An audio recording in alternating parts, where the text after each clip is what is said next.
I also got another bottle of Ultra Clean from Hero Arts because I go through this stuff a lot and I love it. It really cleans, snaps really nicely, so I wanted to keep stocked up on that.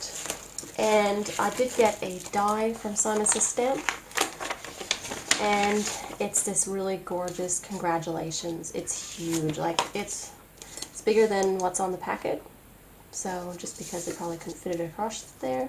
So it will fit across the whole front of the card, so I love that. It's a beautiful, elegant font by, I'm pretty sure it's Christina Warner's font. I'm pretty sure she's the one in her handwriting.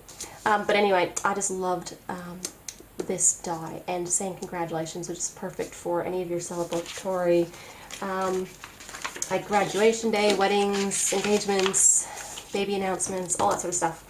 So I think that's a really good one to have, and I've been eyeing it off for a while. I also got this Tim Holtz Distress Glaze. I am so excited to have this product even available because basically you sort of rub it on top of, say, a watercolored card. Because my biggest worry, especially here in like Gippsland, it rains a lot, and we all have mailboxes, and you post a card and it's beautiful, but distress ink reacts with water, and what if it gets wet in someone's mailbox, and there's all these stresses, and you know, I don't want to put things in plastic bags to mail them. So anyway, you just sort of rub this on like a wax over top, and it basically waterproofs your cards, or you know, whatever feature it is. So if it's winter here and I want to send something in the mail, I don't have to stress about it getting wet. I mean, in summer it's not so a big deal because it doesn't rain as often, but definitely in this area in winter it can be, it just worries me. And then I think, oh well, maybe I should use a different type of medium, and then it doesn't turn out exactly the way I pictured it in my head because I'm not using the right products. So yes, this is, or I don't send that card to that particular person thinking, oh, but it might not get there, and yeah. So anyway, that's what I wanted this one for. I also got a snow marker. So I haven't used this yet. It's still in a packet, but Jennifer McGuire was using this on her cards that she showed, and basically it's like a pump action, you know, and you put it down and then you heat zap it and then it puffs up. So the whole idea of the marker that does that, so you can get into tight spaces and do snow lines or the puffy white things around toques or the Santa Claus, you know, trims and all that sort of stuff, really appealed to me, and it wasn't that expensive. And it was actually in stock, yay! So I got this one as well. I also got this one here, which I'm very excited about, which is your Molto Art Masking Fluid in a pen form. So this is the 2 mil, so it has a smaller nib. There's one that has a bigger nib, but I want to get into small spaces, so I want this one. Again, pump action, push down. It's refillable too, so I will be getting the refill for this. I've tried other art masking fluids you have to paint on with the brush, but you ruin your brushes, and I'm running out of crappy cheap brushes with that sort of stuff. It's kind of a pain because it's harder to work with, whereas this is an all-in-one thing. It's a paint, like it's all in a marker form. So I like that this exists because now I don't have to worry about all the other messiness. So yay. Now this is the second last item. This is something, so Sandy Allnuck did a review on water brushes, oh, probably 6 months ago, and SSS Stamp are now stocking, I think 3 sizes of her favorite, which are the Silver Black Velvet 3000S round brushes, paint brushes for watercoloring, and this is the number 4 round. So of my old brushes and sizes, the number 5 was my favorite size. I don't like the super detailed one because it's really hard to, like, yes, you can get into small areas, but it doesn't hold as much paint or as much water, so you feel like you're always, you know, going back for more paint when you're painting. So I've always preferred like a number 4 or a number 5 round to do all my, even on small critters, I prefer it, unless it's tiny, tiny that I ever pull out the number 2. So I prefer this size.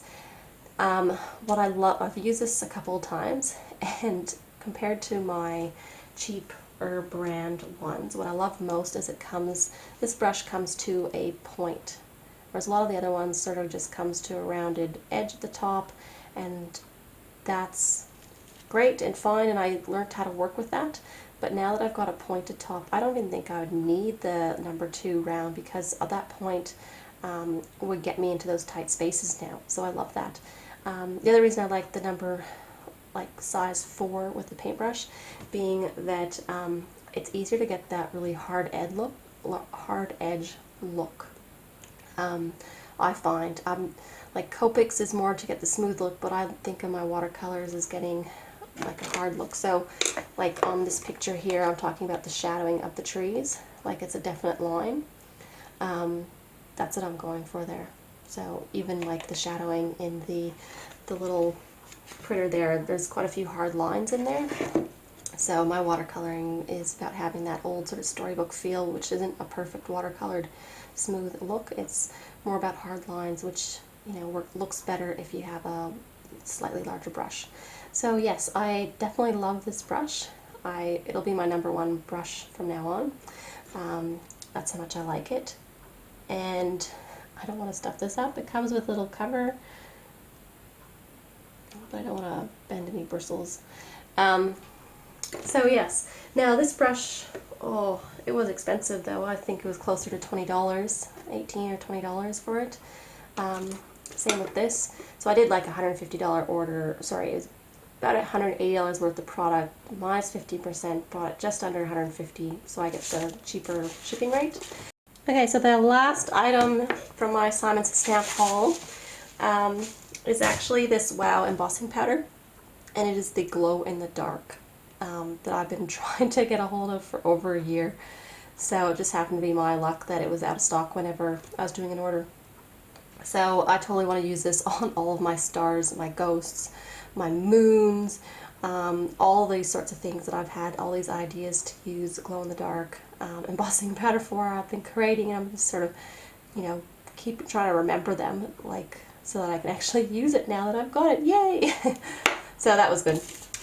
Now, with my previous hauls way back in like October or whatever, there's one item that from Hallmark Scrapbooking that was I set the wrong one. So this is the actual one that I ordered now. This is the Starry background die from W+9, and it's a smaller panel, and it's meant to be a smaller size, but it's got it does both emboss and cut out stars, which is why I love it. So there's some stars that it just embosses and pushes down, and others that it cuts out, which is what I love. So that's why I got it. Perfect for across the top of a card if you want to do a night scene or do a little panel. So, I mean, it's a lot smaller than, so this one's a card front, and this one's that little bit smaller. So you'll be basically raising a panel up or just using it across the top as a sky and then putting some hills in front of it if you like. But I really like the fact that it does embossing and cutting, which is why I wanted it. And it was only $12 for a die that's really quite cheap. So that's why I wanted to get this one. So I thought I'd show you that too, because I finally have it in my hands after it's been shipped all around the world.